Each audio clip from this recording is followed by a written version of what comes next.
you look at the way that the Trump administration is dealing with.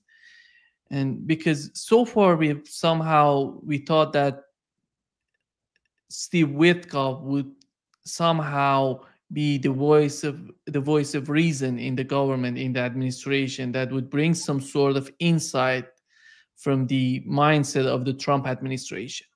But here is what he said. I want to know what's your take on what he's offering. Well, the president has been very clear. He wants to solve this conflict diplomatically and with dialogue.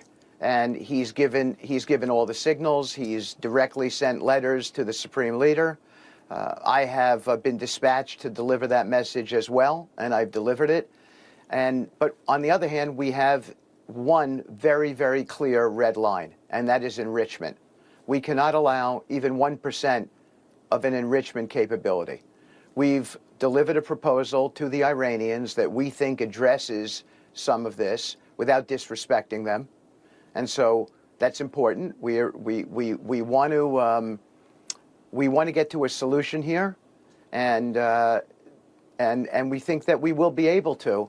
But everything begins from our standpoint, John, with a deal that does not include enrichment. We cannot have that, because enrichment enables weaponization, and we will not allow a bomb to get here. But short of that, there are all kinds of ways for us to achieve our goals in this negotiation.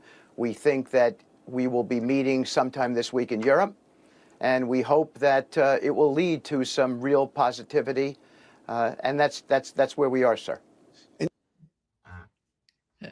Carl, when you look at, here is what the Supreme Leader of Iran responded to the argument on the part of the Trump administration. He said the Trump administration should stop talking nonsense. For them to say we won't allow Iran to enrich uranium is utter nonsense. We are not waiting for anyone's permission. We'll pursue this.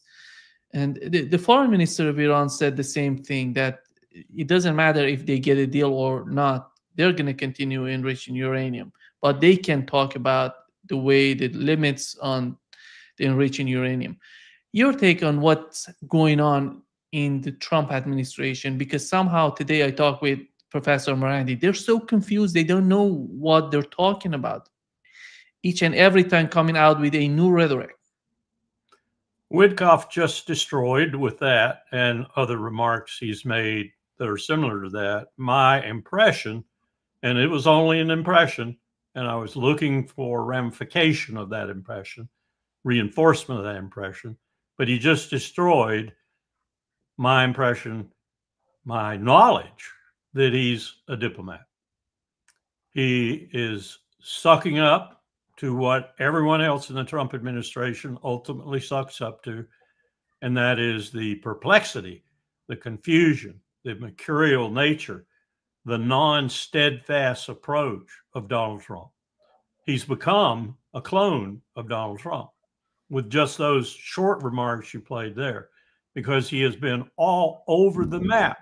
How could Iran have any trust whatsoever in what this man says from now on? Because he has been all over the map in the 3 meetings to this point.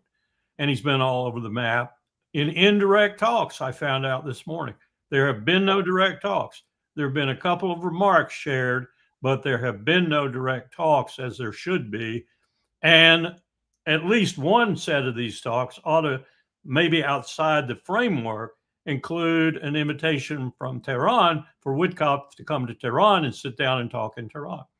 That hasn't happened. And it hasn't happened because this is an amateur hour presidency, particularly with regard to diplomacy. Iran's absolute will not drop, will not fall off position is very clear, just as Putin's is with regard to Ukraine, but no one will listen with ears to hear. It is that they are a member of the Non-Proliferation Treaty. They signed up to the additional protocol. They signed up to the Safeguards Agreement. During the JCPOA, the IAEA could find no violations of significance to what they said they would do while remaining in the NPT with the privileges that that gives them. So we're going to tell them that even though they are signatory to all these binding agreements and subject to the inspections of the IAEA, that they're different. They're different. They can't do what they have spent. And here's a key. Here's a key. Billions of dollars to develop and blood against that tyrant to the north in Israel to secure. Murdered scientists, blown up centrifuges, assassinations galore of their nuclear scientists. They've spent blood and billions, B squared, in order to do what they're doing, and it is perfectly permissible within the treaty regime that we supposedly support. Whereas that bastard state up there called Israel isn't even a member and isn't doing anything in that regard.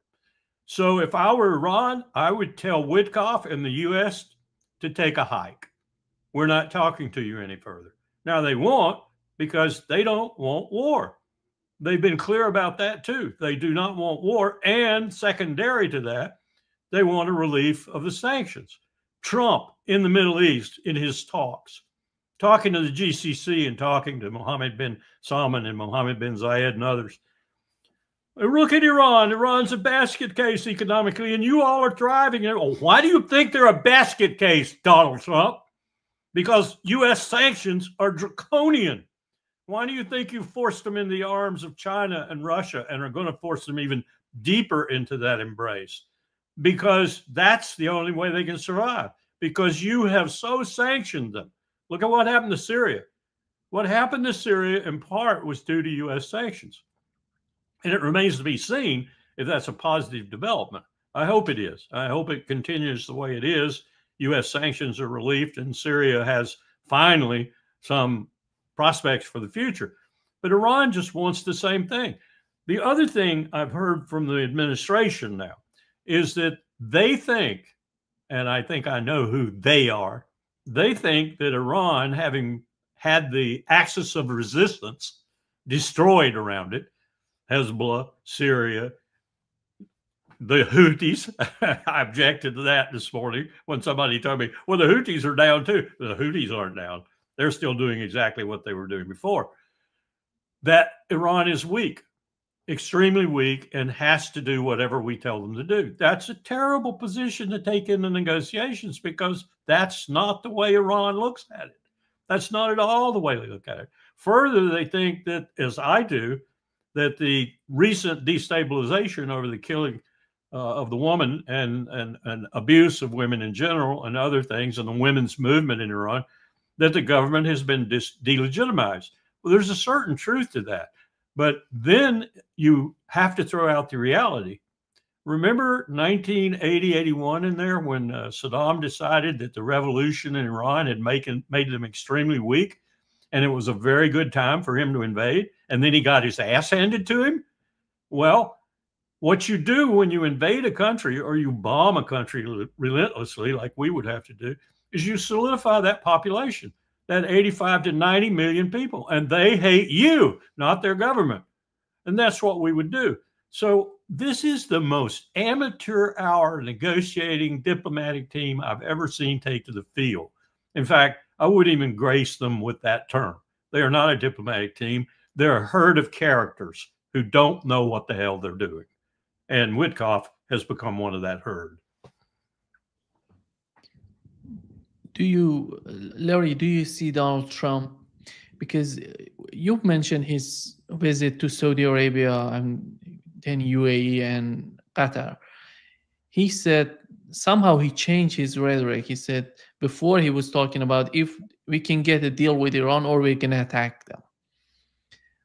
And in the Middle East said we're gonna get a deal or we're not gonna let them selling any oil. Why is that changing in the mind of Donald Trump? Is he feeling that he cannot get a deal with Iran because of the pressure he's receiving from, I don't know, whoever is that is from Israel, from Israeli lobby, from the establishment? What's your take on that? Either he's getting some really bad information from some of the sources you just identified, the neocons, for example, Rubio, for example, or he's just stupid. And I'm increasingly of the mind that it's both, but the latter really takes precedence. The man doesn't listen. He doesn't read. He doesn't pay attention. He bounces from one issue to another issue like a ping pong ball. And his criterion for bouncing is how much is in it for me, money-wise, for me and my family. So that's no way to go about negotiations of this serious nature. And I might just say the same thing about Ukraine, and ultimately I'd say the same thing about Gaza. This is not the leadership we need at this time.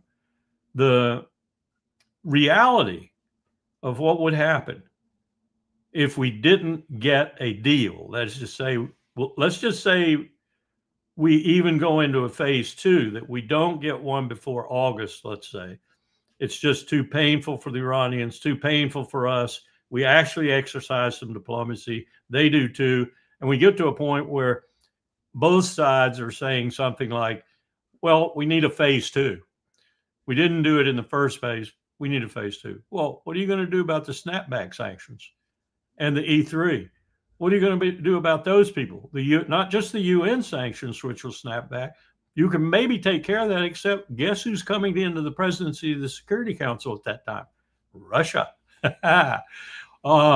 Maybe you could get that done, though, but you still got the E3 sanctions. You still got the European sanctions. And we aren't on really the best terms in the world with Europe right now. Although Europe is concerned about Iran's program, they're probably not as concerned about it as we are.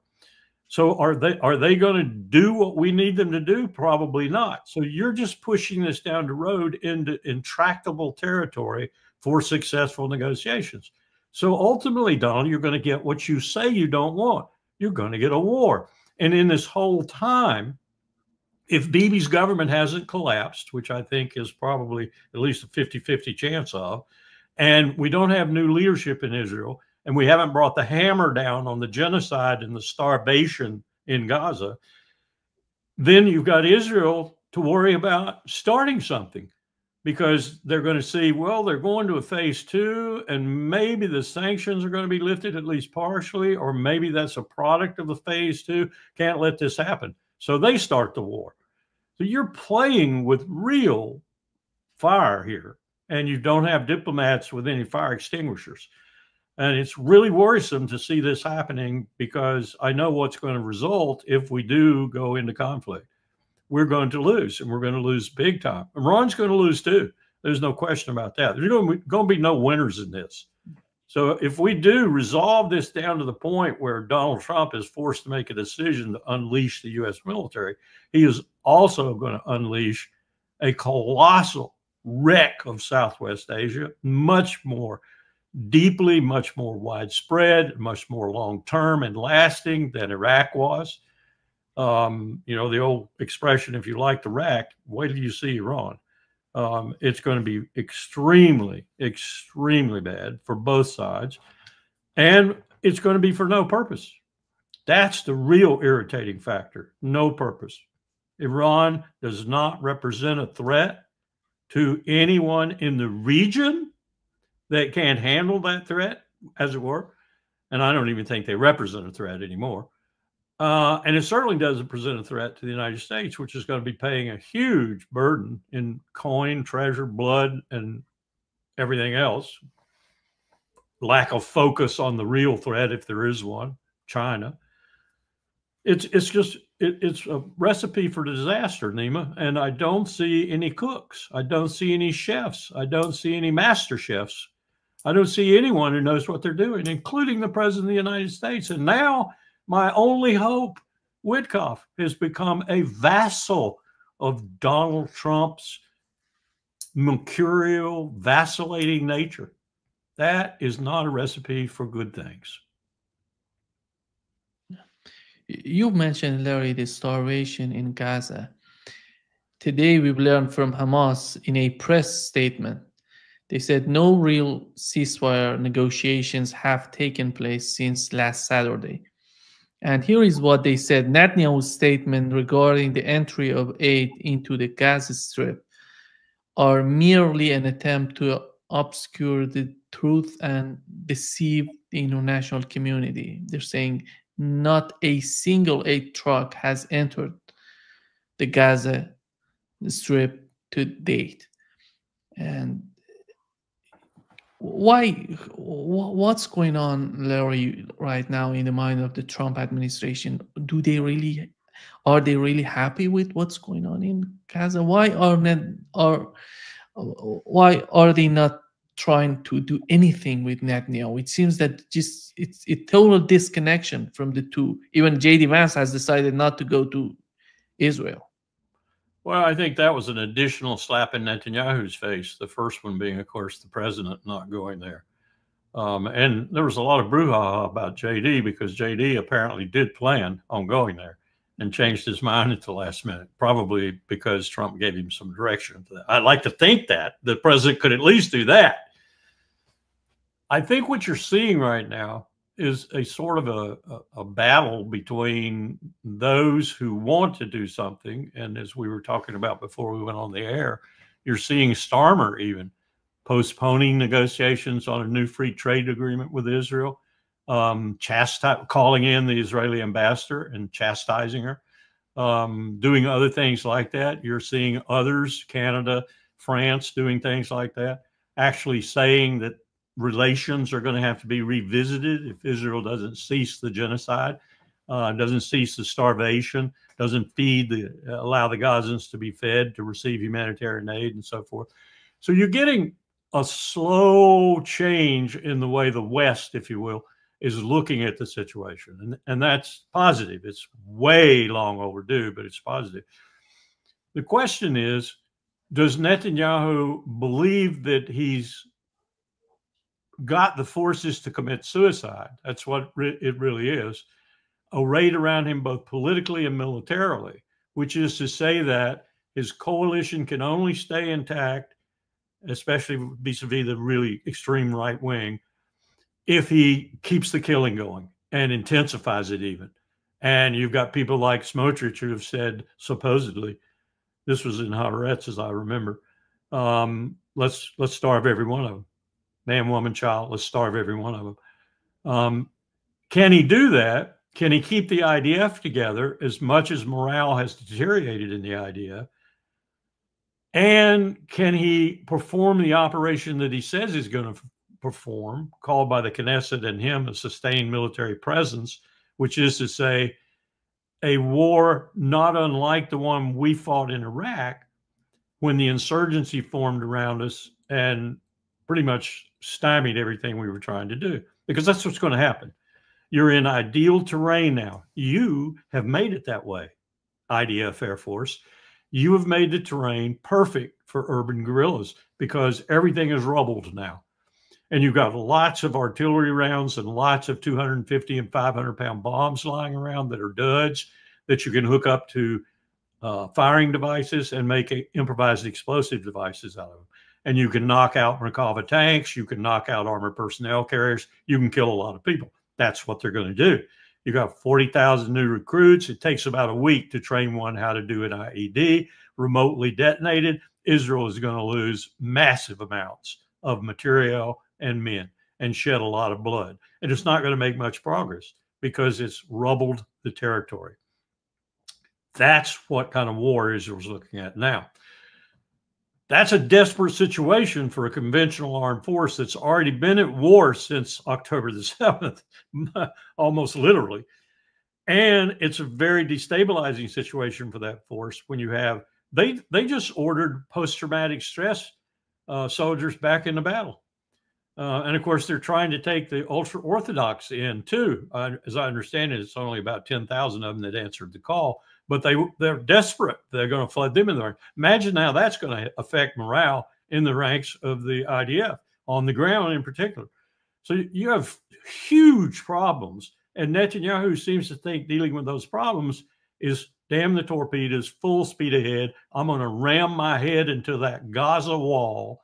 And oh, by the way, Lebanon wall and Syria wall until it falls down. And it's going to fall down maybe, but it's going to fall down on him, and it's going to fall down on Israel.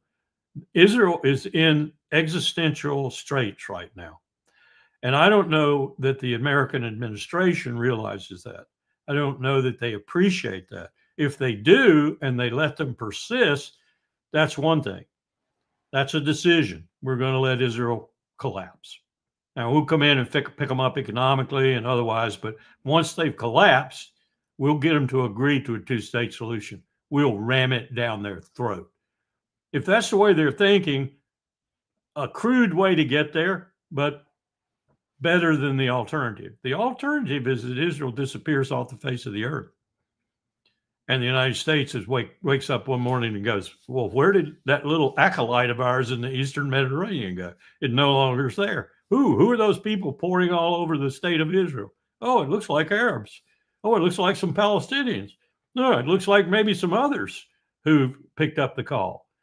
That's the future we're looking at if somebody doesn't grow a set of, gray matter and get in there and start doing some things. And it looks like the Europeans are growing some gray matter, and Canada. And there are other countries out there, of course, who've been all along supporting the application to the court of South Africa for a declaration of genocide and doing other things like that all along. And there are people at the UN who've been telling the truth all along. It's about time people who have the capability to do something about it, to really do something about it, wake up. And I think that's a warning. It's way late, but it is happening. Here is, Larry, what David Lammy, Foreign Secretary of the United Kingdom, said. Prime Minister and fellow leaders said yesterday, we cannot stand by in the face of this new deterioration. It is incompatible with the principles that underpin our bilateral relationship.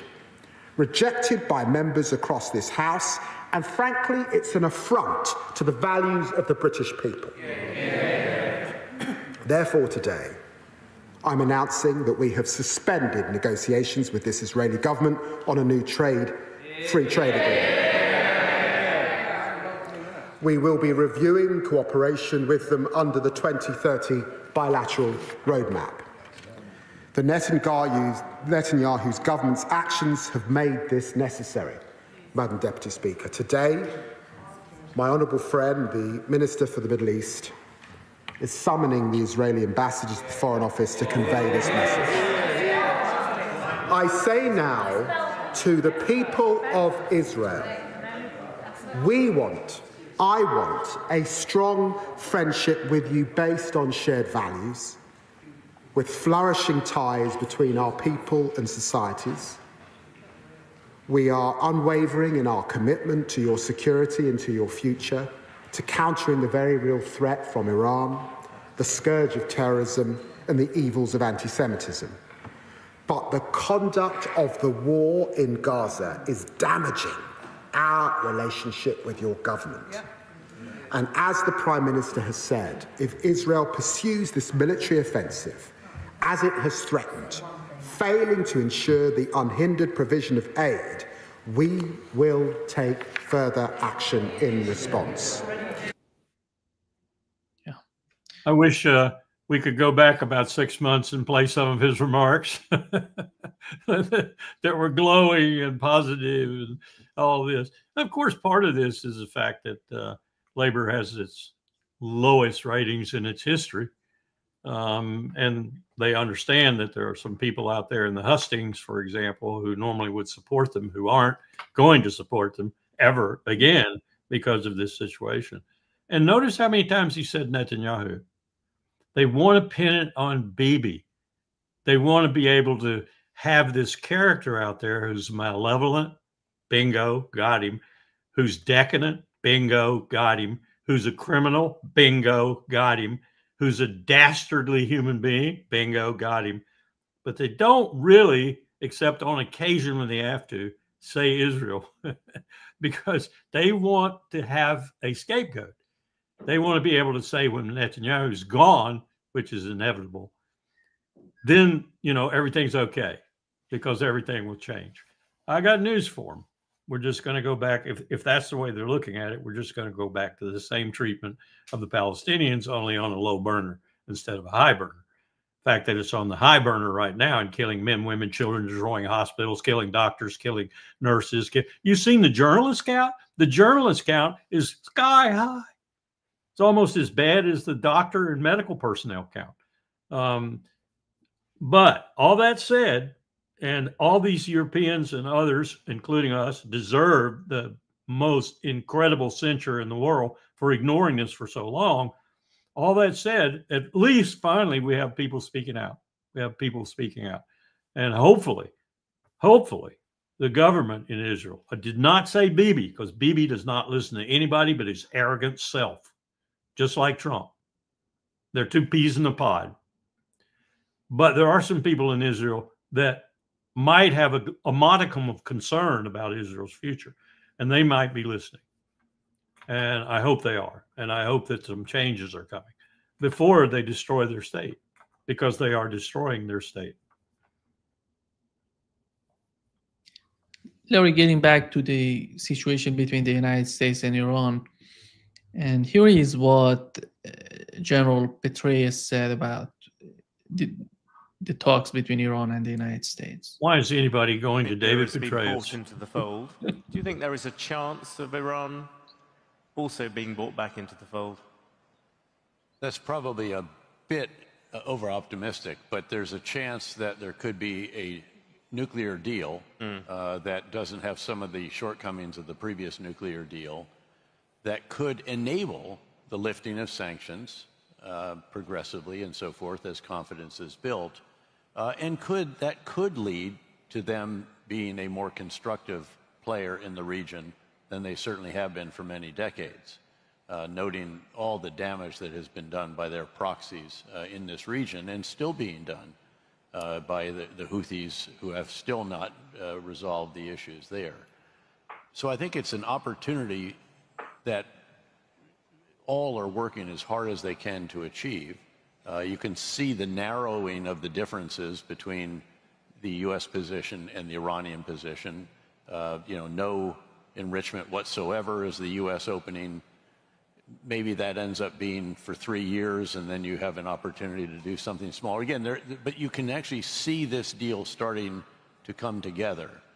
And assuming Iran then also stops some of the terrible activities that they're doing through proxies in the region, which have been so destabilizing, then you can start to see the contours of something that could be much more positive. Do you think, I'll come to Nabil again in a second, but do you think that regime change is now slightly off the table with Iran? I remember years ago, Rumsfeld always making the point that you had two contradictory aims in Iran. One was regime change, and the other was trying to stop them getting the bomb. And the more you tried to stop them getting the bomb, the more that the population rallied to the regime. You know, a CIA director learns really quickly that you have to deal with the world the way it is, not the way you'd like it to be. And I never thought that regime change was at all realistic, frankly. No, at least. What an admission by David at the end there. I don't know why anyone would turn to Donald Rumsfeld as a source, or for that matter, to David Petraeus as a key interview, because both are thoroughly discredited men. Petraeus in the military is utterly discredited for the lies he told from Iraq, for the things that he did. He's thoroughly discredited for his CIA leadership by people at the CIA, even by people who are the last vestige of good people at the CIA. And he's thoroughly discredited as a diplomat. And Rumsfeld, I won't even talk about. There's enough negative there for me to talk for 20 years. So why would we even consult these people? Because there is such a scarcity, a dearth of intelligent people to go on mainstream media and pontificate. That's another sign of the decay of empire, of the demise of the empire.